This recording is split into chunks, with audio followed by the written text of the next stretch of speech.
J'aimerais ouvrir la Bible avec vous dans le premier livre de Samuel, l'Ancien Testament, chapitre 9,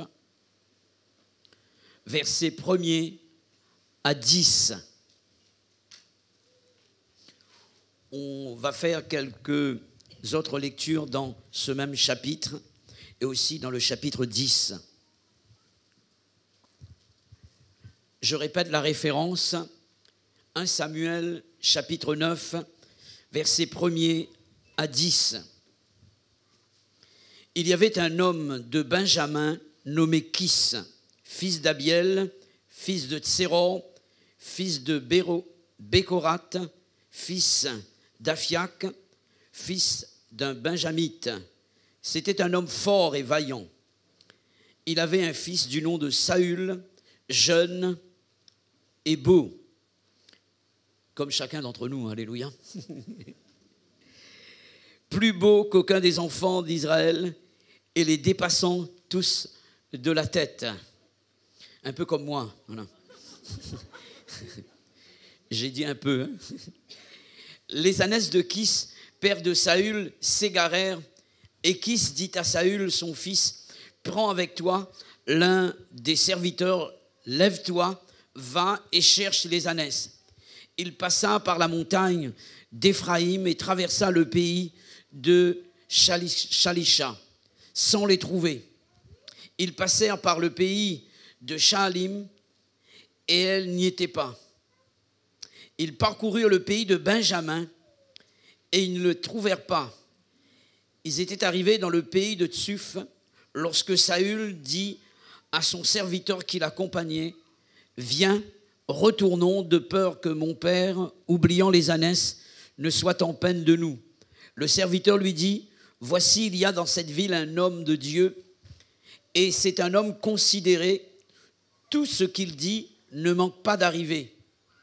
Allons-y donc, peut-être nous fera-t-il connaître le chemin que nous devons prendre. » Saül dit à son serviteur, « Mais si nous y allons, que porterons-nous à l'homme de Dieu ? Car il n'y a plus de provisions dans nos sacs, et nous n'avons aucun présent à offrir à l'homme de Dieu. Qu'est-ce que nous avons ?»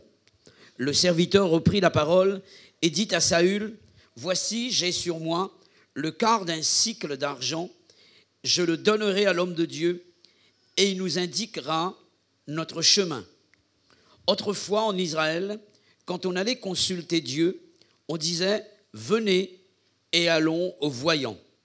Car celui qu'on appelle aujourd'hui le prophète s'appelait autrefois le voyant. Saül dit à son serviteur, « Tu as raison, viens, allons. » Et ils se rendirent à la ville où était l'homme de Dieu.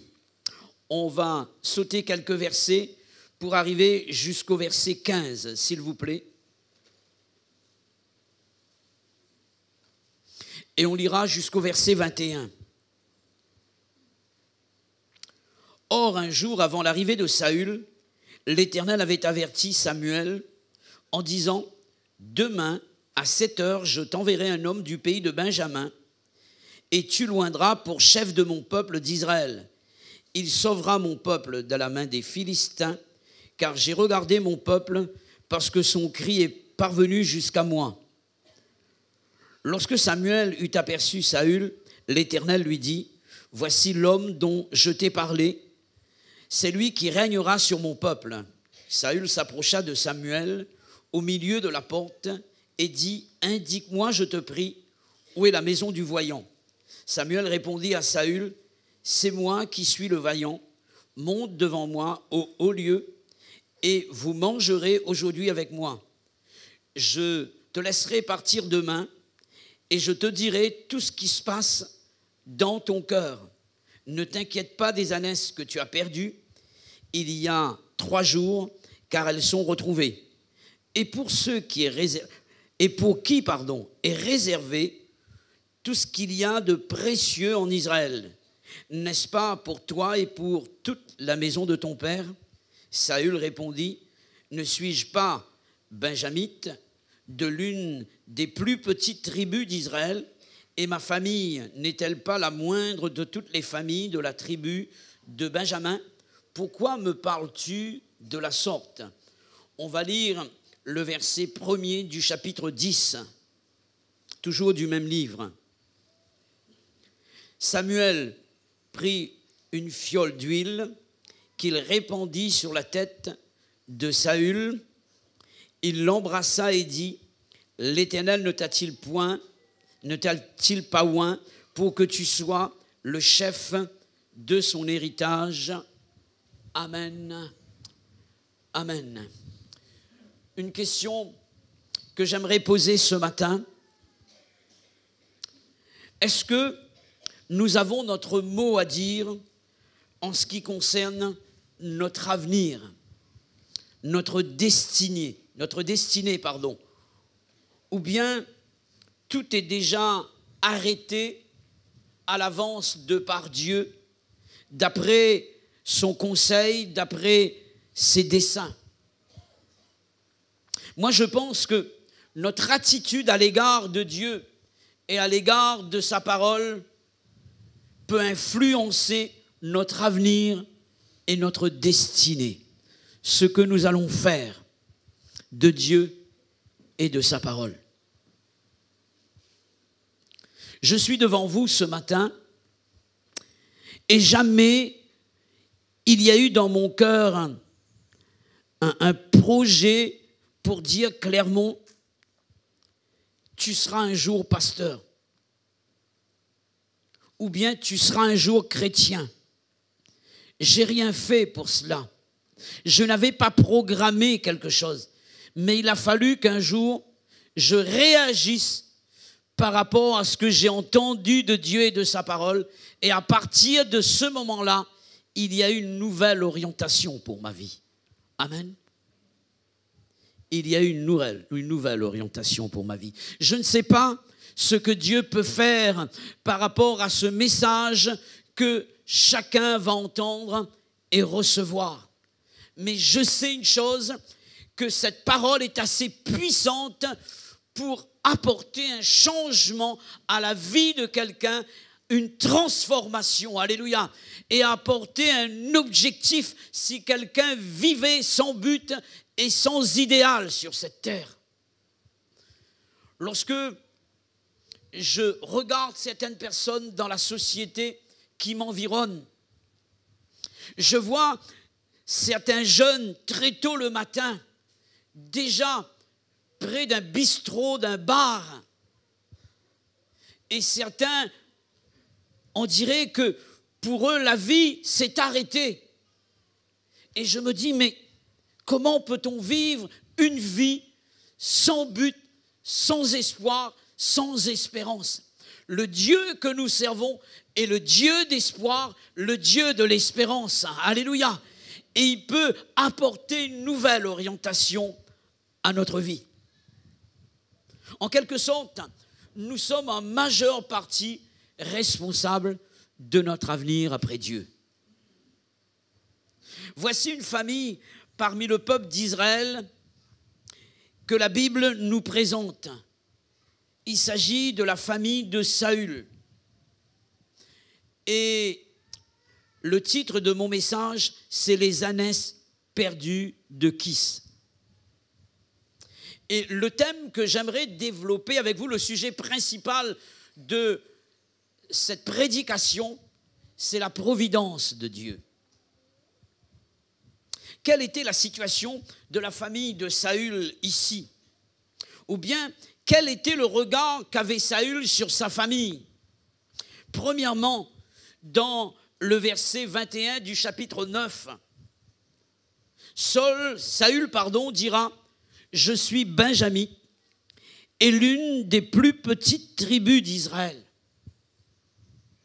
Et ma famille est la moindre de toutes les familles de la tribu de Benjamin. » Voici le regard qu'il avait de sa famille et sur sa famille.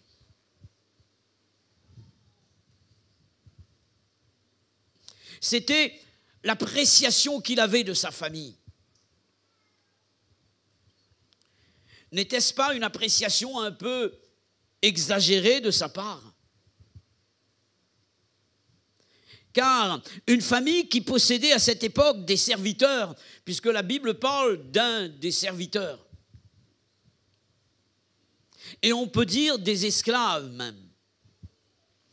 Et à cette époque, une famille qui possédait des ânesses n'était pas la moins importante parmi sa tribu. Ça, c'est le regard que Saül avait de sa famille. Il était en train, si je puis m'exprimer de cette manière, il était en train de noircir le tableau qui représentait sa famille. Souvent, la situation n'est pas aussi critique que cela. Lorsque je considère les choses que je vois à la télévision, quand je vois la misère, la guerre, je vois des enfants donc entendre tous les jours le bruit des bombes. Et je me dis clairement à l'île de la Réunion, t'es peinard, toi. Parfois, on se plaint pour pas grand-chose et on se dresse un tableau noir d'une situation avec une certaine exagération. Il y a des personnes qui souffrent dans ce monde, mes frères et sœurs.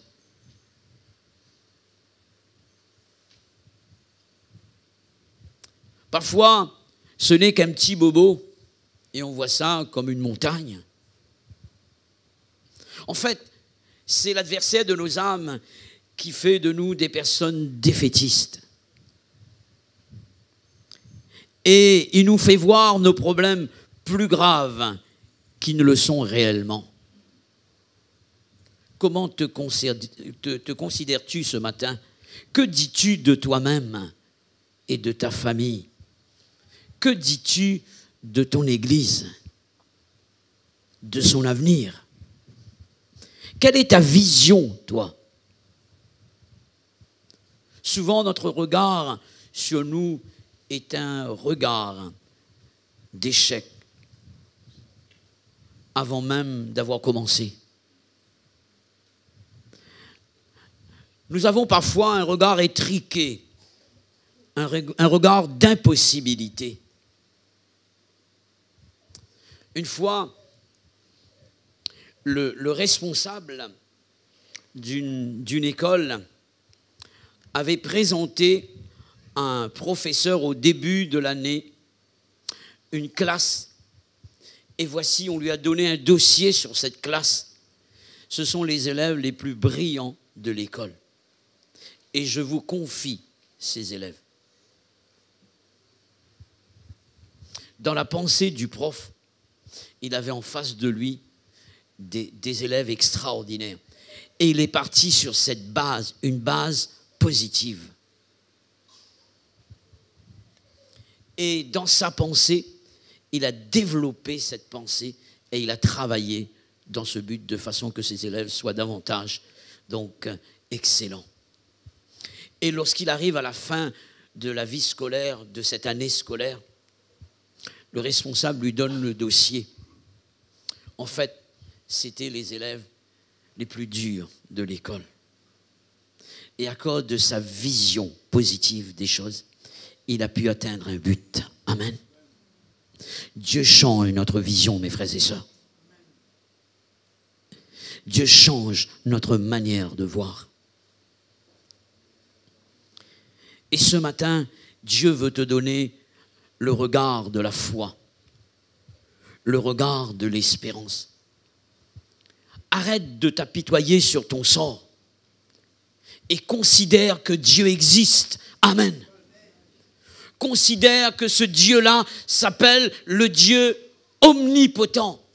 Il a tout pouvoir dans le ciel, sur la terre et sous la terre. Alléluia. Et ce Dieu-là est au milieu de nous. Il crée toutes choses par sa parole puissante. Alléluia. Et dès que je reçois cette parole, je reçois le pouvoir de voir Dieu, de vivre comme Dieu veut que je vive et d'être ce que Dieu a prévu que je sois. Alléluia. Ce matin, change ta vision. Laisse Dieu transformer ton intelligence. Et la parole est là pour transformer ton intelligence. Une deuxième situation concernant la famille de Saül. On peut parler cette fois-ci de situation réelle. Il n'y a pas eu d'exagération. La Bible nous parle de la perte de ses ânesses.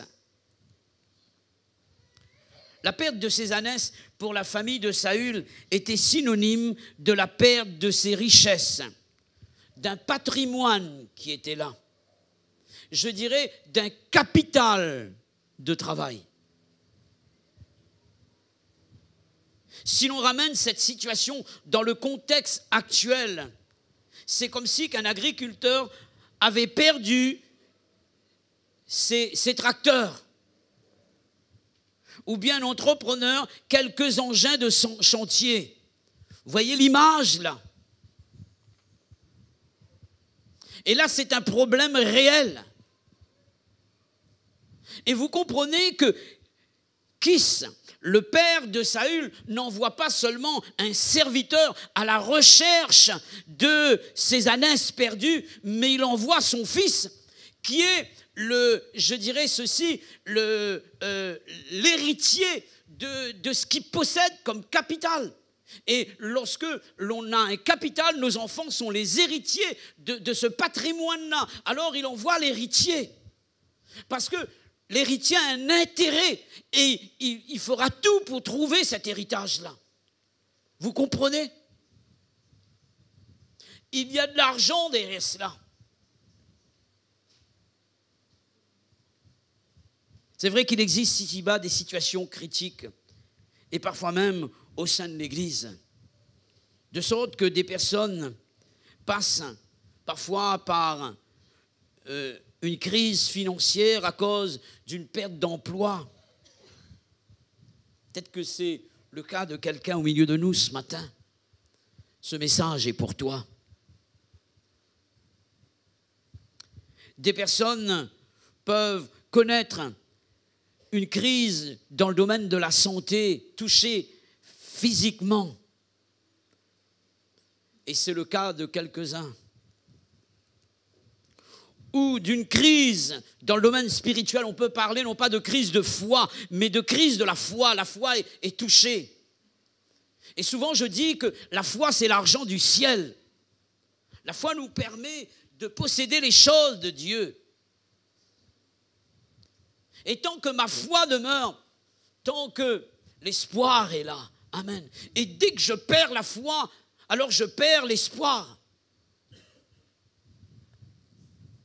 Et c'est pourquoi l'adversaire de nos âmes fera tout pour essayer de... La Bible dit qu'il va venir cribler. Et le crible, c'est cet appareil qui servait à séparer le bon grain de la paille. Et il va séparer, il va essayer de prendre la bonne semence que Dieu a déposée dans notre cœur et pour la remplacer par la paille. Vous comprenez? Mais nous devons arroser cette semence qu'est la parole par cette pluie qu'est la prière. Alléluia. Que nous dit la Bible du plan de Dieu pour la famille de Saül? Verset 20, deuxième partie dans le chapitre 9. Pour qui est réservé tout ce qu'il y a de précieux en Israël, n'est-ce pas pour toi et pour la maison de ton père? Voilà quelqu'un qui perd sa richesse, quelqu'un qui va se retrouver sur la paille. Et voici ce qu'il entend de la part de Dieu. J'ai préparé pour toi une richesse extraordinaire. Alléluia.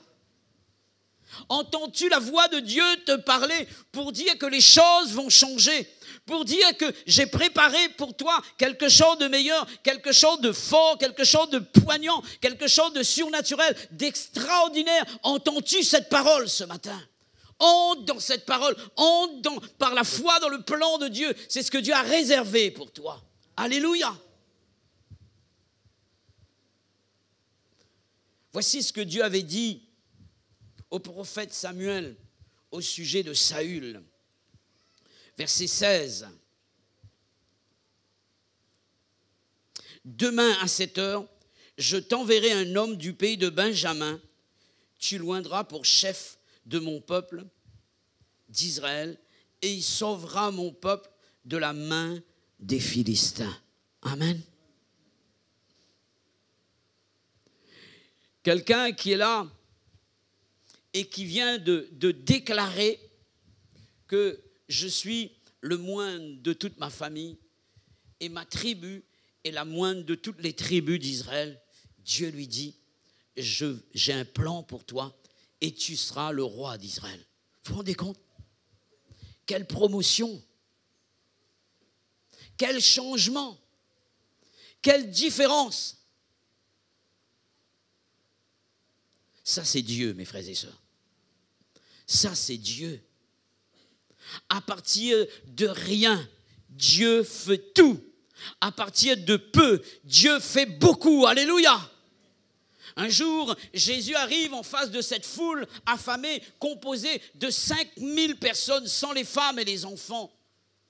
Et la foule a faim, l'heure était tardive et il n'y avait pas de boulanger dans le désert pour pouvoir provisionner, avoir une provision de pain au chocolat, de viennoiserie ou bien de quoi que ce soit pour nourrir. Je crée donc dans votre cœur donc un certain désir parce que très bientôt donc le repas arrive. Je suis en train pour vous dire ceci, la foule est dans le désert et la foule a faim. Ça faisait 3 jours qu'elle était là en train d'écouter la parole de Dieu, car la Bible dit que l'homme ne vivra pas de pain seulement, mais de toute parole qui sortira de la bouche de Dieu. Pendant 3 jours, écoutant la parole de Dieu, ces personnes n'avaient pas faim et puis à un moment donné, Jésus a fini avec le message et là, il y a donc un besoin de se restaurer, mais il n'y a pas d'endroit pour se restaurer. Et combien, même s'il y avait un endroit dans le désert, on peut extrapoler, d'accord, mais quel aurait été le boulanger, le pâtissier capable d'apporter du pain pour 15 000 personnes? Est-ce que ça existe ici dans l'île de la Réunion? Un seul jour, préparer 15 000 pains. Ce qui est impossible aux hommes est possible à Dieu. Alléluia. Jésus, à partir de 5 pains et de 2 poissons, à partir de peu, et les gens ont reconnu, les disciples même, mais qu'est-ce que cela pour tant de gens, Mais là où il n'y a plus d'espoir, là où il y a peu de moyens, Jésus crée le moyen et Dieu donne en Jésus la possibilité d'atteindre le but. Alléluia. Veux-tu croire en cela? Dis à ton frère, à la personne qui est près de toi, Dieu a un plan meilleur que ce que tu crois pour toi. Alléluia. Et c'est la vérité. C'est la vérité. Alléluia. Souvent, nous sommes là en train de, et je le répète, de nous apitoyer sur notre sort. Alors que dans ce livre qu'est la Bible, Dieu a déjà mis pour nous par écrit un plan de bénédiction, un plan de victoire, un plan de guérison, un plan de salut, etc., etc. Ajoute ton problème sur ces promesses de Dieu. Alléluia. Et crois que Dieu est capable d'intervenir. Nous avons en main, non pas un, mais 2 testaments. La Bible. Remplis de promesses de bénédiction mises à notre disposition par Dieu. Ces testaments ont été signés par le sang de Jésus à la croix. À cause de la mort du testateur qui est Jésus, alors le testament est valable et aussi le testament est certain. Amen. Tu as 2 testaments dans ta main. Et ça vient de la plus haute personnalité. Tu dois le croire, ça vient de Dieu. Ce Dieu-là est plus grand que ton père terrestre, plus grand que tes ancêtres qui t'ont laissé un héritage. La Bible parle d'héritage dans Éphésiens chapitre 1er. Alléluia. Et ça vient de Dieu. Ça vient de Dieu. Les problèmes que nous pourrions connaître, mes frères et sœurs, ici-bas, font partie de la providence de Dieu pour nous conduire vers le plan de bénédiction. C'est ce qui ressort du texte concernant l'histoire de Saül, et c'est ce qui ressort d'une manière générale de la majeure partie des textes de la Bible et des histoires de la Bible. J'aimerais vous parler de la providence. Je vous donne 2 définitions de la providence. La première définition, ce mot commençant par une majuscule, c'est Dieu lui-même. Vous vous rendez compte? C'est Dieu lui-même. Et c'est Dieu en tant qu'ordonnateur, ordonnateur de toutes choses. Non pas coordonnateur, mais QU apostrophe ordonnateur, d'accord? De toutes choses. Il ordonne tout, mais aussi il coordonne tout. Alléluia. C'est ce que veut dire providence, d'accord? Avec un P majuscule. Deuxième définition, action par laquelle Dieu conduit les événements et les personnes vers la fin ou le but qui lui sont assignés. Amen. C'est extraordinaire. Lorsque je dis la providence de Dieu, en fait, je fais un pléonasme. Parce que, en fait, la providence vient de Dieu. Je n'ai pas besoin d'ajouter la providence de Dieu. Vous comprenez? La providence. Voici une des traductions de Romains, chapitre 8, verset 28. Vous connaissez ce verset. La Bible dit que toute chose concourt au bien de ceux qui aiment Dieu. Et nous le savons, dit l'apôtre Paul. Tu dois le savoir. Et voici une autre traduction. Nous savons que dans sa providence, Dieu dirige chaque événement. C'est exactement la définition du dictionnaire. Romains 8, verset 28. Nous savons que dans sa providence, Dieu dirige chaque événement à notre vie, même la souffrance, pour notre bénéfice, à la fois FOIS, temporel et aussi éternel ou spirituel. Alléluia. Pour Saül, nous allons considérer cette vérité fondamentale qu'est la providence. Et d'après les définitions que je viens de donner ici. Le premier point de la définition du mot providence, action par laquelle Dieu conduit les événements. D'accord? On va se baser sur cette première définition. Donc, il est question d'action par laquelle Dieu conduit les événements. Et ici, il s'agit des ânesses perdues. D'accord? Tout a commencé à partir de là. Jamais Saül n'aurait pu rencontrer Samuel si les ânesses n'étaient pas perdues. Vous êtes d'accord avec cela? Jamais Joseph n'aurait pu rencontrer Pharaon et être son second s'il n'avait pas été vendu par ses frères et descendu en Égypte. Oui ou non? D'accord? On parle d'événements que Dieu contrôle. D'accord? Et qui parfois sont pour nous des situations difficiles, des ânesses perdues, un patrimoine qui ne va plus exister là. Saül ne connaît pas encore le plan de Dieu pour sa vie, ni pour sa famille. Et dans sa pensée, sa famille restera toujours comme il la voyait, donc comme il l'a considérée. La plus petite, la moins importante, et sans trop d'avenir prometteur pour sa famille. C'était son idée à lui, sa pensée à lui. Alors que dans le plan de Dieu pour sa famille,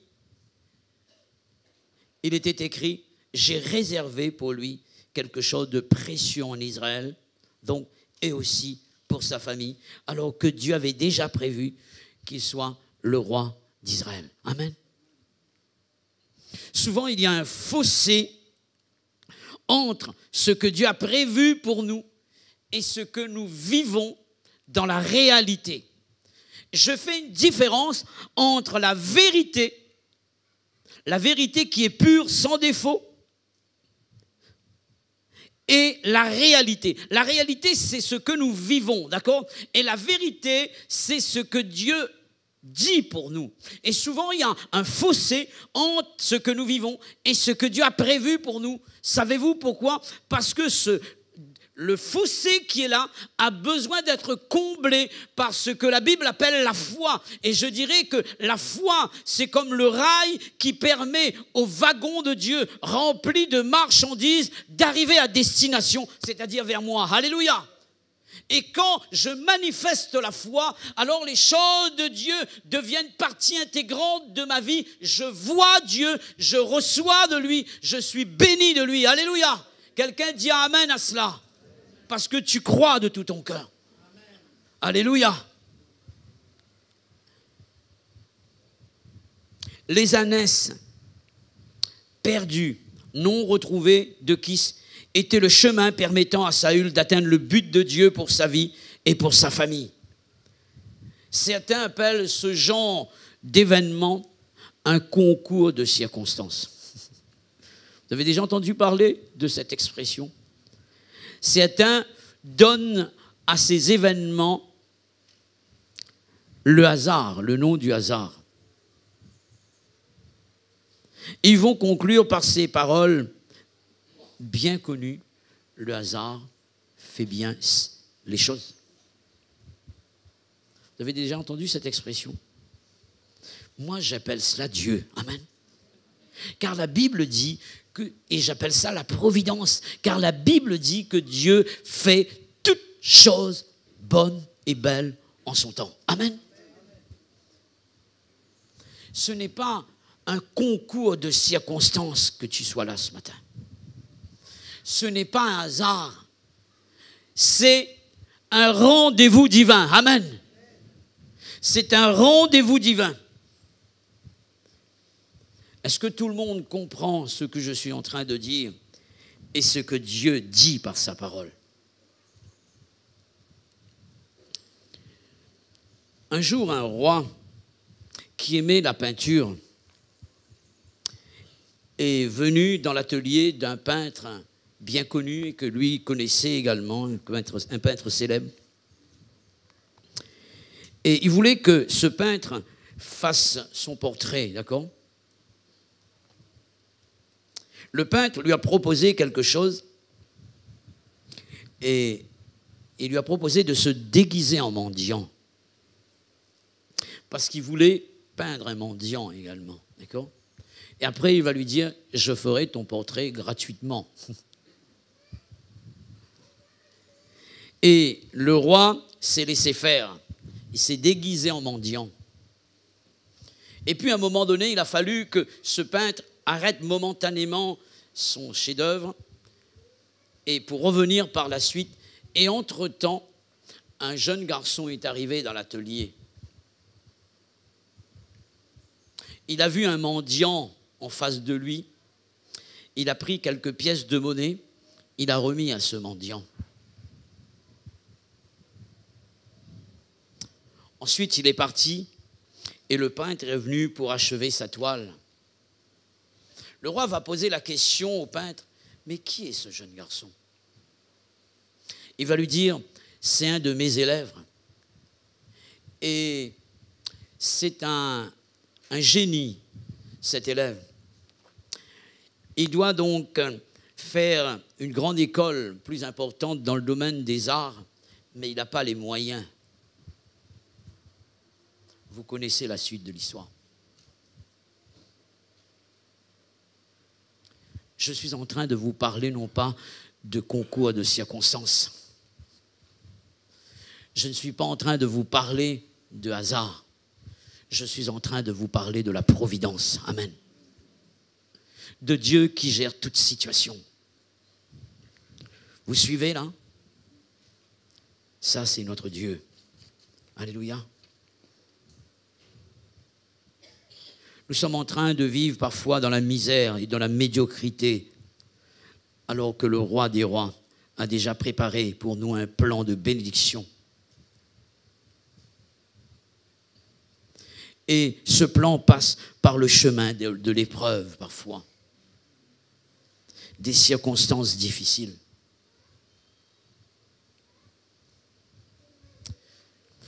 Notre famille a vécu quelque chose d'extraordinaire. Tout a commencé à partir d'un problème qu'avait maman. Et le foyer n'allait pas. Et il y avait dans le cœur de ma mère la pensée de se suicider. Elle avait marre de la vie. Et tout a commencé à partir de là, de cette souffrance qu'elle avait intérieurement.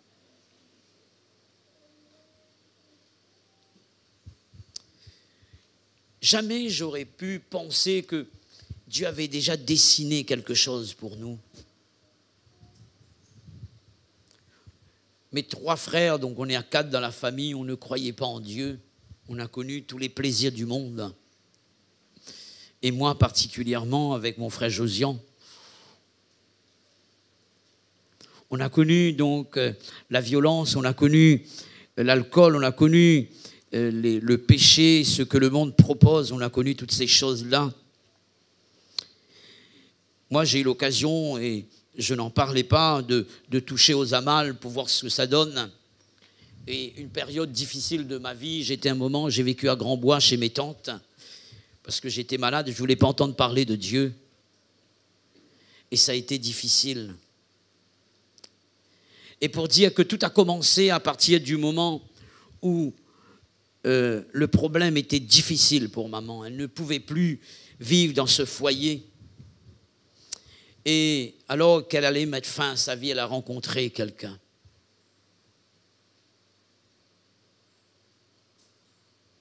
J'aimerais vous parler du deuxième point, je vais continuer mon histoire après.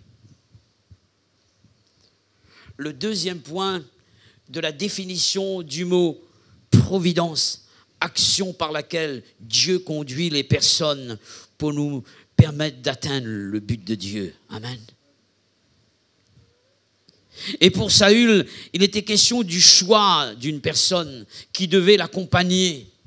Et dans le verset 3, la Bible dit que Kis dit « Prends avec toi un des serviteurs ». Et pourquoi celui-ci précisément? Il y avait beaucoup de serviteurs dans la maison. Le choix de la personne par laquelle le plan de Dieu va se réaliser. Alléluia! Ici, il était question de ce serviteur, alors que ces deux sont à la recherche, Saül et son serviteur, à la recherche des ânesses perdues. Ils ne retrouvent pas les ânesses. Alors une idée, ça aussi, cette idée, ce n'est pas un concours de circonstances. Ce n'était pas non plus un hasard. Comment ça se fait que cette idée descend dans le cœur du serviteur et non pas de Saül? Heureusement qu'il a pris ce serviteur-là pour lui dire « Mais je connais quelqu'un, c'est le prophète. Et tout ce qu'il dit arrive. C'est un témoin. Je dirais c'est un chrétien, c'est un disciple du Seigneur Jésus. Alléluia. Et qui va proposer la solution de Dieu, le remède venant de Dieu. Alléluia. Ça, c'est le rôle de l'Église, mes frères et sœurs.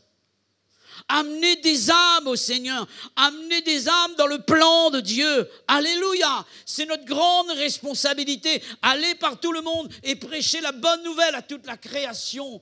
Celui qui croira et qui sera baptisé sera sauvé, à condition que je parle. Sinon, point de salut pour l'humanité. Si je me tais, personne ne peut être sauvé. Heureusement qu'il a parlé, ce serviteur. Il connaissait le prophète. Il a entendu parler de Dieu qui agit et qui parle par la bouche des prophètes. Et là, il apporte le témoignage. Et en plus, l'autre fouille dans sa poche. Je n'ai rien pour donner aux voyants, aux prophètes. Mais lui, il a tout. Il est équipé. Alléluia. Nous devons être équipés, mes frères et sœurs, pour amener les gens vers Jésus.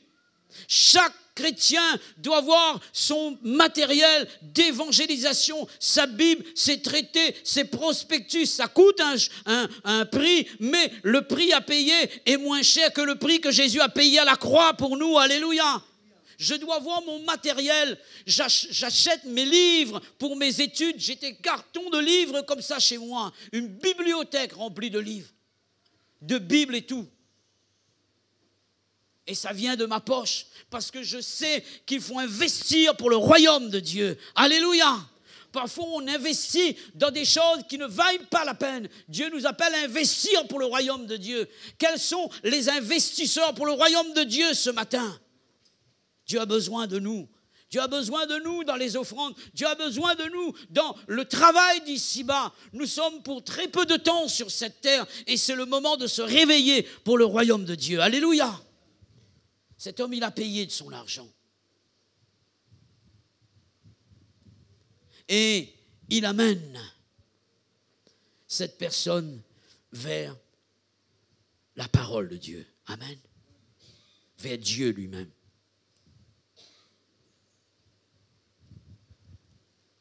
Il y a tellement de mauvais conseillers dans ce monde que nous avons besoin de choisir des bons conseillers. Amen. Dès que tu as un problème, tu parles à quelqu'un qui ne connaît pas Dieu, il va te présenter dans l'île de la Réunion, dans le monde entier, des personnes capables de t'aider.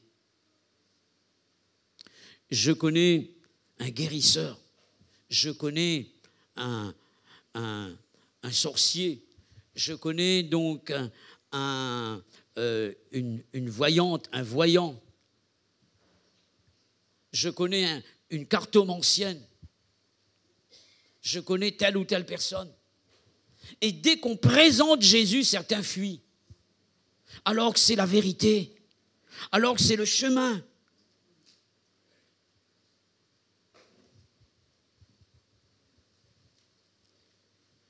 Je continue mon histoire. Ma mère a rencontré un des serviteurs, une des servantes plutôt, qui lui a dit « Où vas-tu, madame? Je vois que tu es triste. » Elle va lui dire « Je vais en finir avec ma vie. » Et cette dame va lui dire « Je connais quelqu'un. Je connais quelqu'un qui est capable de changer ta vie, de changer ta famille. » Personne ne savait ce qui allait se passer. Mais cette femme savait, elle avait confiance en Jésus.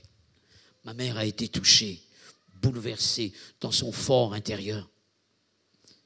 Elle arrive chez nous, alors qu'à chaque fois, papa arrivait complètement ivre.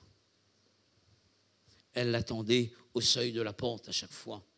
Et c'était mot pour mot. Mais là, lorsque papa arrive, elle est dans sa chambre, en train de prier pour lui. Alléluia.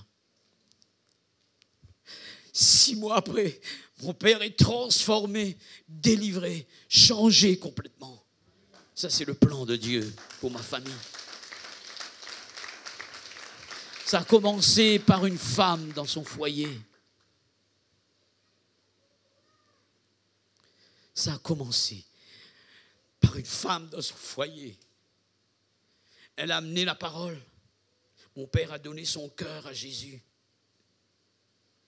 J'ai donné mon cœur à Jésus 7 ans après. Alors que pour moi, la vie n'avait pas de sens. 1 an après, Josian donne son cœur au Seigneur. Il perd son travail. Il a un enfant en bas âge. Sa femme ne sait plus quoi faire. Il faut nourrir l'enfant qui va naître, qui est là. Et il perd son emploi. Je tombe à genoux dans la présence de Dieu avec lui. Je prie Dieu et Dieu lui donne du travail jusqu'à ce jour. Alléluia. Ça, c'est Dieu, mes frères et sœurs. Je parle de la providence de Dieu. Je parle du plan de Dieu. Je parle des moyens que Dieu utilise pour nous amener à la fin où Dieu nous a réservés. Alléluia. Ensuite, mon premier frère, qui soi-disant venait de temps en temps à l'assemblée, quand il a vu ma conversion, le changement. Il venait à la mission, il partait faire les 400 coups, il quittait sa femme pour aller au bal le soir seul. Je dis, mais après Dieu a touché son cœur, alléluia. Et il a été bouleversé, alléluia. 3 frères convertis, engagés avec Dieu. Ça, c'est la main de Dieu. Ma mère sauvée, mon père sauvé, moi-même sauvé, mon dernier frère sauvé, mon premier frère sauvé. Il reste un dernier. On prie toute la famille. On a prié pendant plus de 18 ans. Et à un moment donné, un vendredi soir, il m'appelle de la métropole. Je ne t'appelle pas en tant que frère, mais en tant qu'homme de Dieu, en tant que pasteur. Et je parle de Dieu à mon frère. Il est touché. Sa femme est délivrée à la colonne vertébrale. Et Dieu se manifeste et change sa vie. Dieu le guérit, alléluia. Et il s'attache à Dieu. Ses enfants s'attachent à Dieu. Et le fils est pasteur. Alléluia. J'aimerais vous dire une chose, mes frères et sœurs. Nous ne savons pas ce que Dieu peut faire. Nous ne devons pas avoir un regard défaitiste sur notre famille, même si la situation est difficile. Crois et tu verras la gloire de Dieu. Alléluia. Et une vision, toi dont l'époux ne vient pas, prie et attends-toi à lui, vis ta vie chrétienne et crois que quelque chose va se passer. Alléluia. Parce que Dieu est Dieu. Dieu n'est pas un homme. Dieu est Dieu. Et ce qui est impossible aux hommes est possible à Dieu. Amen.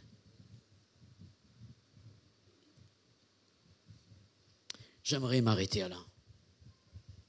J'aimerais aider des personnes ce matin et prier pour elles au nom de Jésus. J'aimerais que ce temps soit un temps solennel, un temps où Dieu touche, un temps où Dieu visite, un temps où Dieu change. Alléluia. Recueillons-nous un moment et prions le Seigneur.